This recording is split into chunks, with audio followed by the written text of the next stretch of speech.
Good morning, viewer. Bien this here. Yes, breaking news. Yes, National Security Advisor Ajit Doval on Wednesday met with his Russian counterpart Nikolai Patrushev for a second time this month, and they reviewed progress in bilateral cooperation and discussed important issues of mutual interest.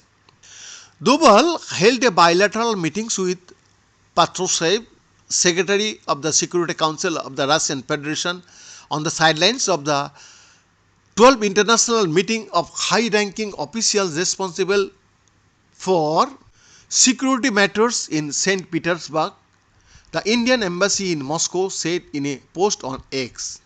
Both sides reviewed progress in bilateral cooperation and discussed important issues of mutual interest, it added.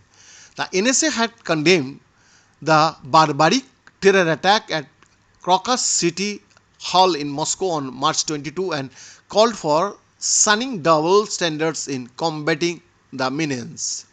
Earlier this month, Doval met Patrushev on the sidelines of the 19th annual meeting of the Secretaries of Security Councils of the Shanghai Cooperation Organization's member states in Astana and conveyed India's solidarity with the government and the people of Russia to address the threat from terrorism in all its form and manifestation.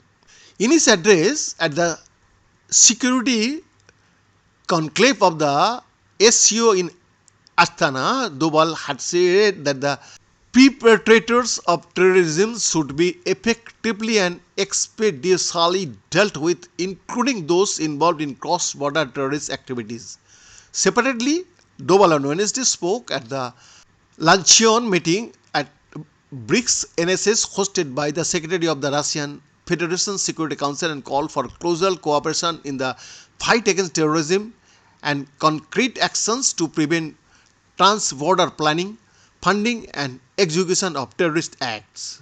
Doval also had a bilateral meeting with his Myanmar counterpart Admiral Mo Wang and talked about the current situation in Myanmar and India-funded infrastructure projects in Myanmar. They also discussed recent developments along the India-Myanmar border, including issues related to security, refugees, development projects, etc. The Indian mission in Moscow said in another post on X. Bien, that's exclusive report.